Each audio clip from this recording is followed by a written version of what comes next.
Boa tarde, meus irmãos. Mais uma vez estamos aqui reunidos. Essa é a nossa primeira reflexão da Escola Jesus Cristo, do grupo Irmãos Célia Lúcios, desse ano de 2022. Que Jesus nos abençoe, proteja os nossos corações, guie a nossa palavra.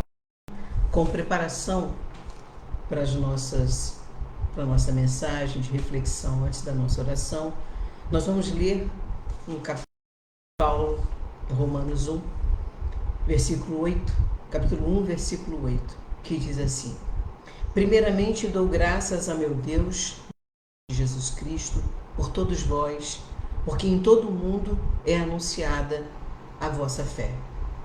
Pois Deus a quem sirvo em meu espírito no Evangelho de seu Filho, me é testemunha de como incessantemente faço menção de vós, pedindo sempre em minhas orações que fique afinal pela vontade de Deus, se me ofereça boa ocasião para ir ter convosco. Porque desejo muito ver-vos, para vos comunicar algum dom espiritual, a fim de que sejais fortalecidos, isto é, para que juntamente convosco eu seja consolado em vós pela fé mútua, vossa e minha. E não quero que ignoreis, irmãos, que muitas vezes propus visitar-vos, mas até agora tenho sido impedido, para conseguir algum fruto entre vós, como também entre os demais gentios. Perdão.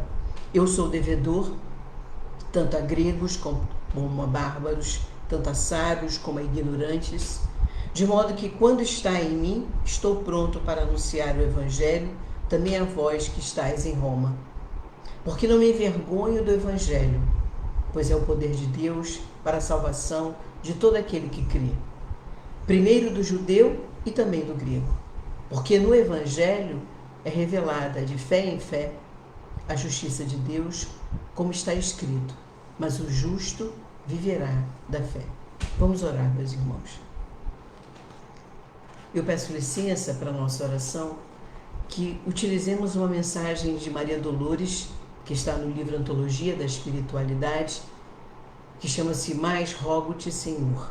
Façamos a nossa oração a partir da mensagem de Maria Dolores. Senhor, eu te agradeço, não somente as horas boas da felicidade, em que meu coração tranquilo e crente dá-se ao louvor que te bendiz.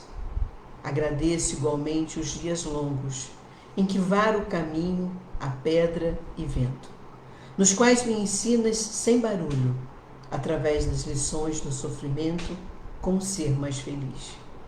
Agradeço a alegria que me dispensas pelas afeições, a bênção de ternura, em cuja luz balsâmica me pões, sob chuvas de flor. E agradeço a amargura que a incompreensão me traga, o estilete da crítica ferina, que tanta vez me oprime o peito enxaga, para que eu saiba amar sem reclamar amor.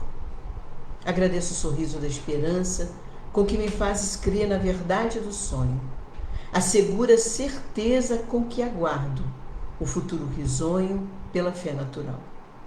E agradeço-te a lágrima dorida com que me alimentas a visão, a fim de que eu prossiga trilha fora, sem caminhar em vão sob a névoa do mal. Agradeço por tudo que me deste, Senhor, a ventura, a afeição, a dor à prova, o dom de discernir e o dom de compreender, o fel da humilhação que me renova, para que eu permaneça em ti no meu próprio dever.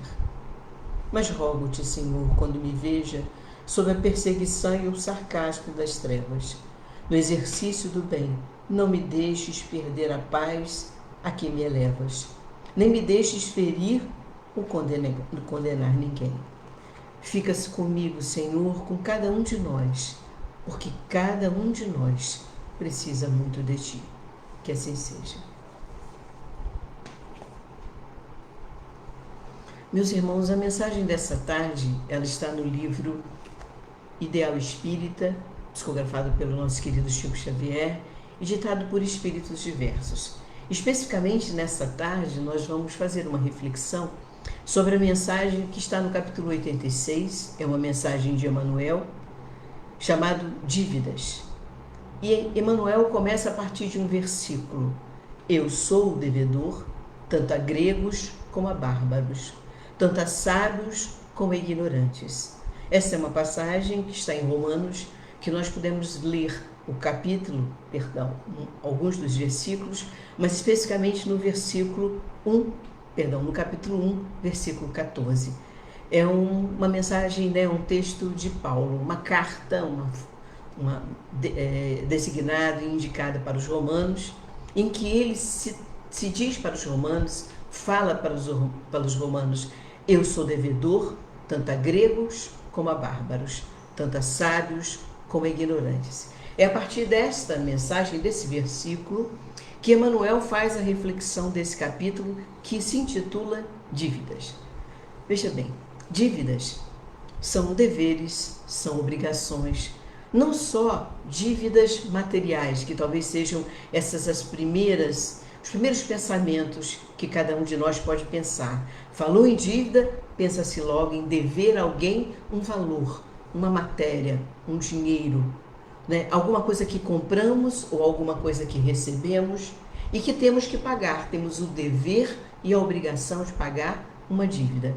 Mas também, nesse momento, existe a dívida não material somente, mas a dívida moral. E esse capítulo diz respeito especificamente a dívidas morais. Não necessariamente a uma dívida material, concreta, capital, dinheiro, mas a dívida moral. E Emmanuel começa assim: o apóstolo da gentilidade frisou claramente a sua condição de legítimo devedor de todos. E esta condição é a de qualquer outro ser da comunidade humana.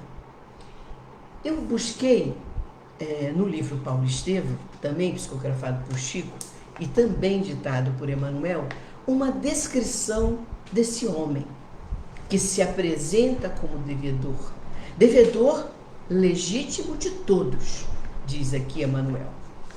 E aí o próprio Emmanuel tem no prefácio do livro Paulo Estevam uma descrição desse homem, que para muitos foi questionado por ter mudado a sua ideia e a sua visão e os seus passos no mundo. E ele vai e fala assim: Paulo arrependeu-se, tomou a cruz e seguiu o Cristo até o final de suas tarefas materiais. Entre perseguições, enfermidades, apodos, zombarias, desilusões, deserções, pedradas, açoites e encarceramentos, Paulo de Tarso foi um homem intrépido e sincero, caminhando entre as sombras do mundo ao encontro do Mestre, que se fizera ouvir nas encruzilhadas da sua vida.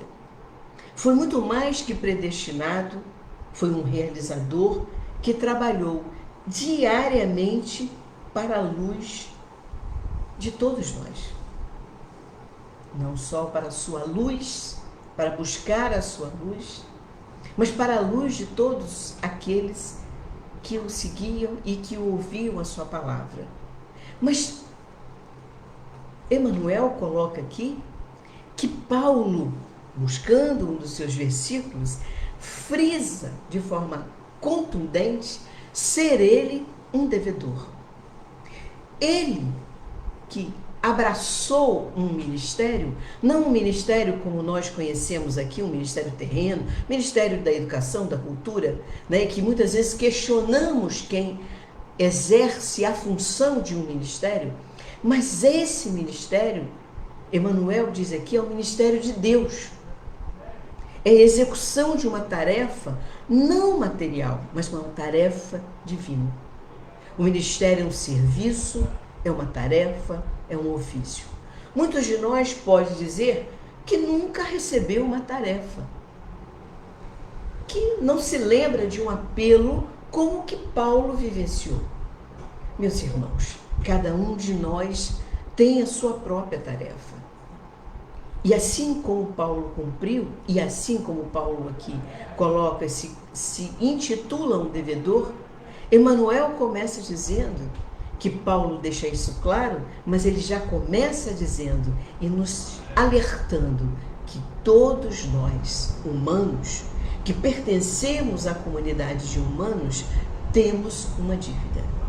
A criatura em si, continua Emmanuel, não é apenas a soma das suas próprias realizações, ou seja, de todas as suas produções, de tudo aquilo que faz acontecer, que faz realizar ou que cumpre.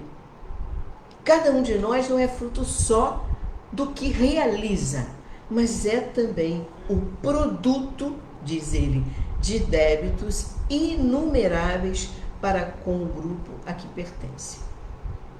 Então, somos devedores, temos as nossas realizações, sem dúvida nenhuma, muitas muito positivas, muito produtivas, muitas ligadas a tarefas divinas, não só materiais, que ao final de cada mês temos o nosso salário, mas muitos de nós têm as suas tarefas divinas, seja no nosso lar, na nossa casa, seja com os nossos amigos, seja na casa que pertencemos, que estamos ligadas por alma, por coração.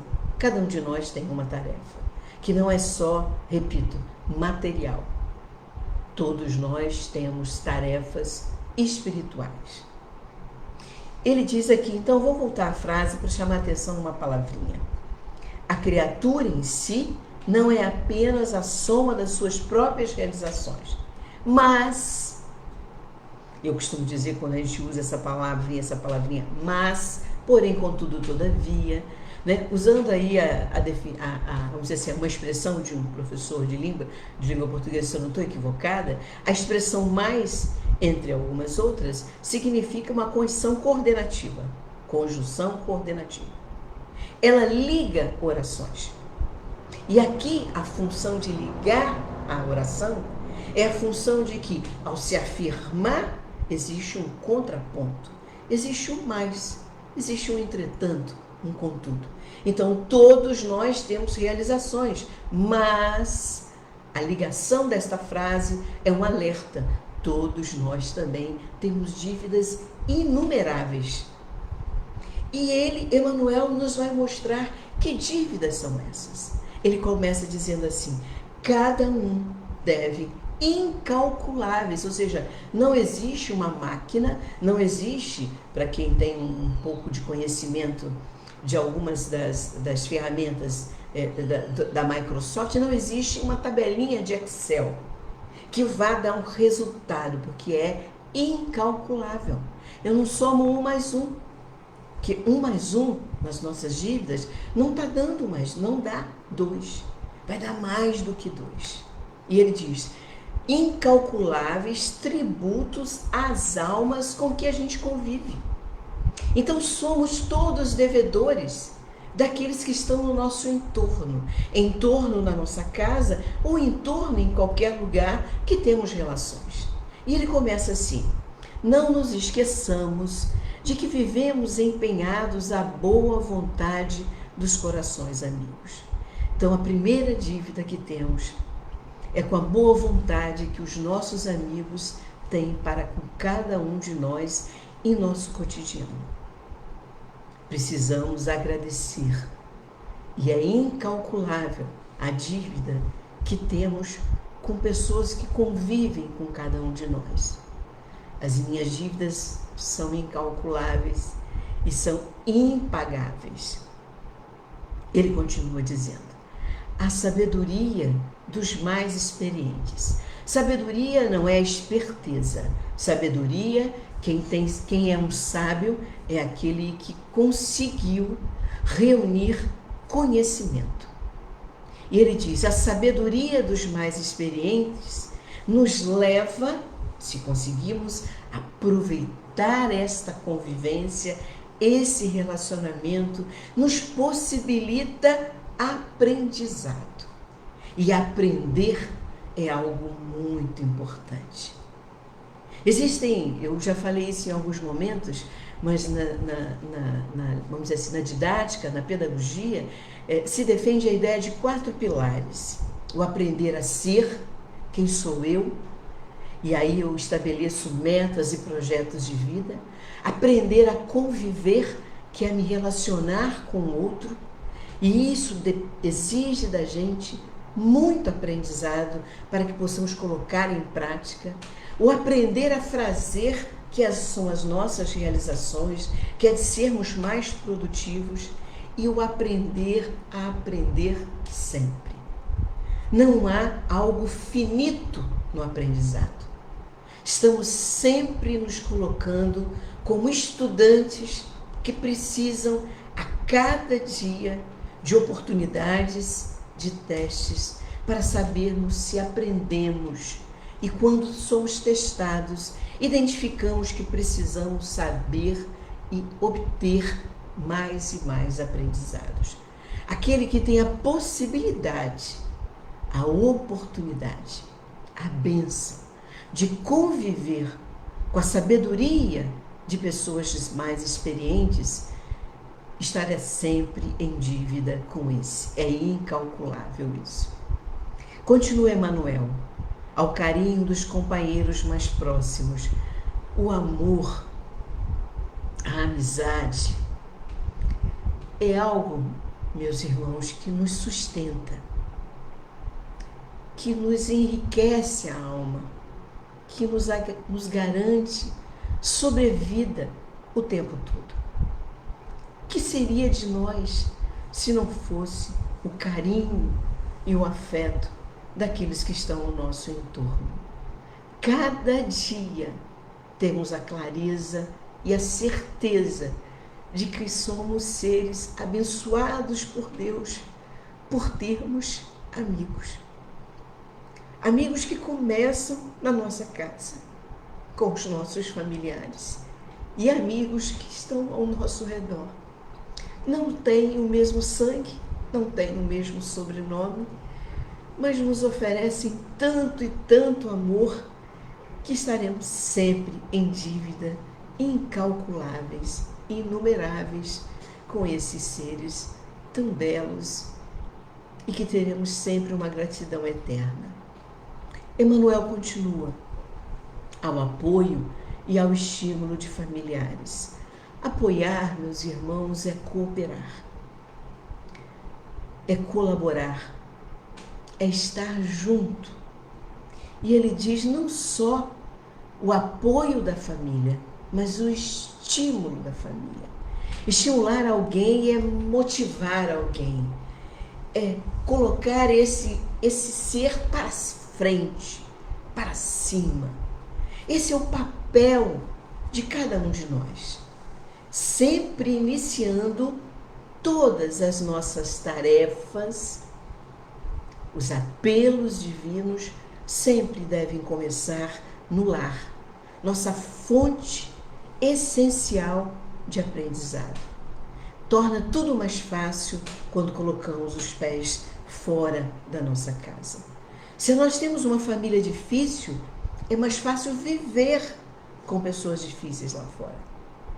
E se demonstramos amor para com quem está fora da nossa casa, precisamos apresentar esse amor. Se motivamos um amigo, precisamos motivar os nossos entes queridos e que têm o mesmo sangue, né? O mesmo DNA de cada um de nós. Isto é, né? Porque estímulo, apoio, é caridade. Ele diz, aos nobres impulsos das relações fraternais. Peço licença agora para falar um pouco sobre essa expressão fraternidade. Ela sempre nos lembra, sempre que eu lembro de fraternidade, independente do sentido que ela tem, mas me vem sempre aquele lema da Revolução Francesa, né? Liberdade, igualdade, fraternidade. Mas o que significa ser fraterno? A origem latina da palavra fraternidade, o frater, significa irmão. E o derivado do latim fraternidade significa irmandade, conjunto de irmãos, afeição entre irmãos. Então, quando ele diz que sempre seremos devedores aos nobres impulsos das relações fraternais, dos afetos que recebemos, do amor que recebemos, da caridade que recebemos, não há como pagar esta dívida. Termos, recebermos, sentirmos e fazermos parte de relações fraternas é uma bênção tão grande, tão divina, que teremos dívidas inumeráveis e incalculáveis com quem nos oferece essa fraternidade, essa irmandade, esse amor, verdadeiro amor. E ele vai, depois de enumerar essas questões, depois de dizer para a gente o que significa cada um de nós deve incalculáveis tributos às almas com quem convivemos, aos corações amigos, aqueles sábios, aquelas pessoas que são experientes e com os quais aprendemos tanto nessa convivência, ao apoio e ao estímulo da nossa família e aos impulsos, né, de amor, de caridade, de fraternidade que recebemos de cada um. Ele diz assim: portanto, pelo reconhecimento das nossas dívidas comuns, olha só, dívidas comuns, não é uma dívida só minha, é uma dívida comum. O que é comum é de todos. E reconhecer significa fazer um exame e verificar de forma clara aquilo que às vezes não lembramos ou que não percebemos.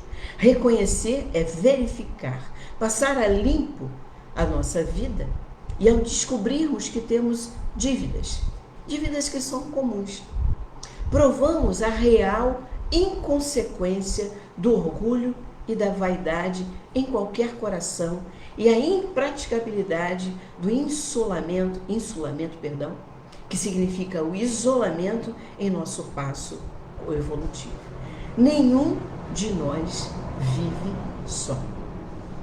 Todos nós dependemos do outro, da sabedoria, do amor, da caridade, do afeto, da nossa família, da fraternidade uns dos outros. E se não reconhecemos essas dívidas tão simples, tão comuns a todos nós, significa que orgulho e vaidade estão corroendo o nosso coração de forma inconsequente. Não podemos nos isolar no nosso passo, porque nós precisamos do outro para as nossas metas, as nossas tarefas, os nossos pagamentos das nossas dívidas, mas com o nosso compromisso que temos. Vamos ver até aqui qual é o nosso primeiro compromisso ou qual é um dos compromissos que a gente até esquece. A dívida importa em compromisso e compromisso significa um resgate natural ou compulsório, obrigatório.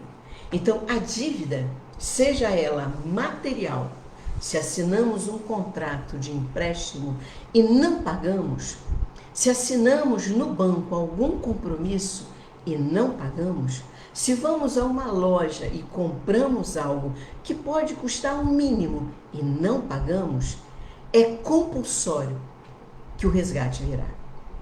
É compulsório, né, que temos, ou seja, é obrigatório esse compromisso. Se assinamos, temos o compromisso. E não tenham dúvida, esse resgate, diz Emmanuel, é natural. Vai ocorrer em nossas vidas. Todos somos devedores uns dos outros. Por quê? Porque não somos seres isolados, porque não somos seres que vivem sozinhos numa ilha, porque somos seres de convivência, que nascemos para aprender primeiro, ou não necessariamente primeiro, mas que nascemos para aprender que somos quem somos, quais são os nossos pontos fortes, os nossos pontos fracos. Nascemos para aprender a conviver com o outro, e aí sim poderemos ser seres produtivos, vamos obter muitas realizações, vamos fazer acontecer alguma coisa, e sempre temos que estar abertos ao aprendizado. E seremos sempre devedores. Mas essa dívida, que é incalculável e inumerável, nossa tarefa é a de realizar, é de sermos gratos, é de sairmos da nossa bolha da vaidade, do orgulho e percebermos que nós somos partículas mínimas diante de tanta grandeza que Deus nos apresenta. E Emmanuel termina assim: se ainda alimenta algum laivo, ou seja, algum marco, algum cisco, seja ele menor, mas de superioridade egoística à frente dos semelhantes, lembra-te das dívidas numerosas que ainda não saldaste, a começar pelo próprio instrumento físico que te foi emprestado temporariamente.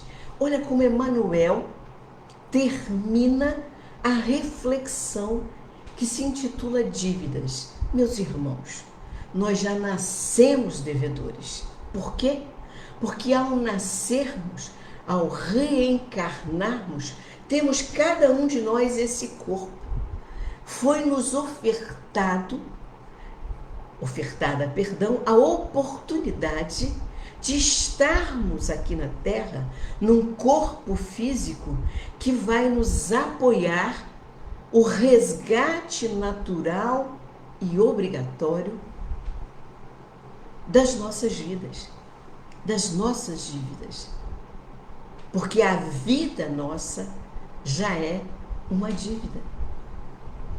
Porque é uma bênção reencarnarmos. Por mais que cada dia estejamos vendo que vivemos num mundo de prova e de expiações.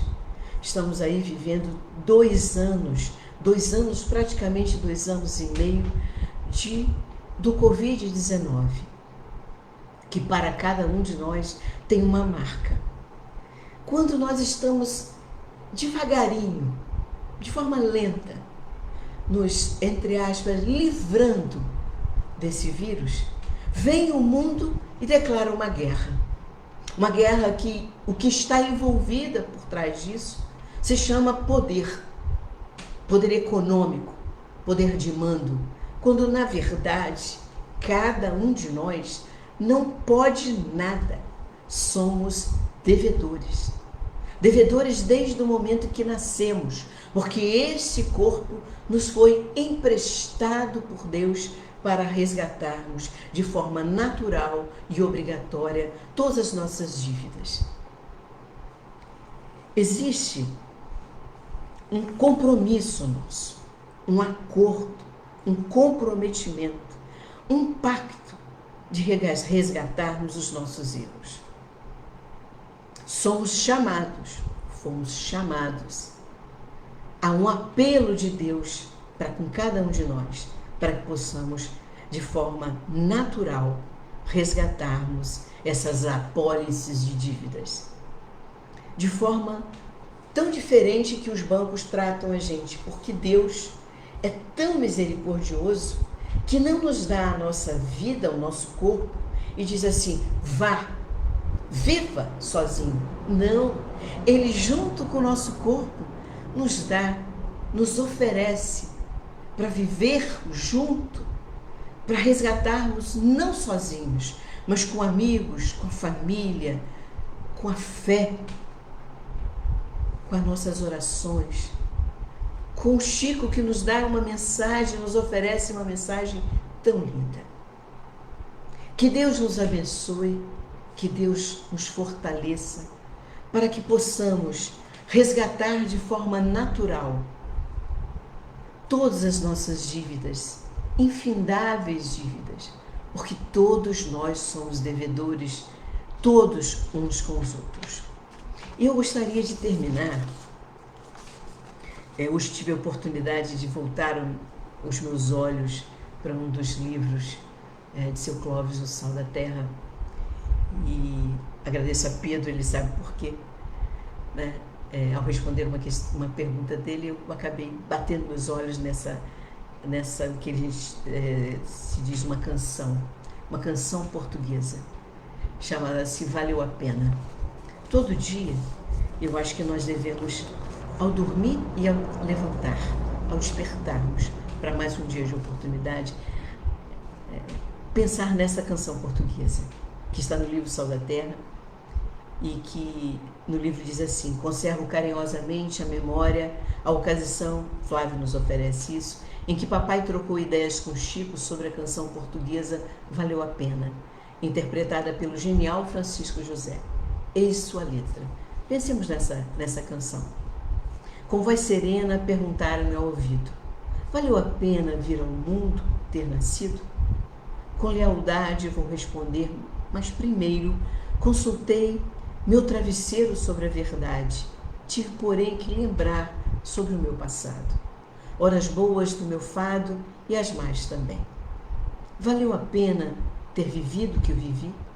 Valeu a pena ter sofrido o que sofri? Valeu a pena ter amado quem amei? Ter beijado quem beijei? Valeu a pena ter sonhado o que sonhei? Valeu a pena ter passado o que eu passei? Valeu a pena conhecer quem conheci? Ter sentido o que eu senti? Valeu a pena? Valeu a pena ter cantado o que cantei? Ter chorado o que eu chorei? Valeu a pena? Nós possuímos muitas dívidas, mas acima de tudo precisamos perguntar se valeu a pena, no percurso de cada um de nós, desse trilha, que é uma trilha que precisa nos levar para a luz, que nos mostra o caminho, a verdade, a vida, se valeu a pena. Será que está valendo a pena a nossa vida? Que essa reflexão que Emmanuel nos trouxe, intitulada Dívidas, seja mais um pensar. Se está valendo a pena negarmos a fraternidade, as bênçãos, os nossos amigos, a nossa família, a tudo que a gente já viveu. Valeu a pena? Vamos orar, meus irmãos. Deus, nosso Pai, Senhor de infinita misericórdia, justiça para com todos os seus filhos. Te agradecemos, Senhor, por cada dia, por cada bênção, por cada oportunidade, por cada teste. Te agradecemos, Senhor, a todos que colocaste em nosso entorno, começando pelos nosso lar, e com os nossos amigos, no nosso trabalho. Agradecemos, Senhor, a nossa escola, Jesus Cristo, que nos abraça, que nos oferece o conhecimento, que nos instrui, que lá, Senhor, temos recebido tanto amor, tanto afeto, temos conhecido e convivido com tantas relações fraternais, que possamos ser merecedores, Senhor, de cada momento em nossas vidas, que possamos agradecer e agradecer, hoje e sempre, Senhor. E te pedimos licença para terminarmos a nossa reflexão, mas não sem antes dizer, apelar, Senhor, fica conosco, porque muito precisamos de Ti. Que assim seja.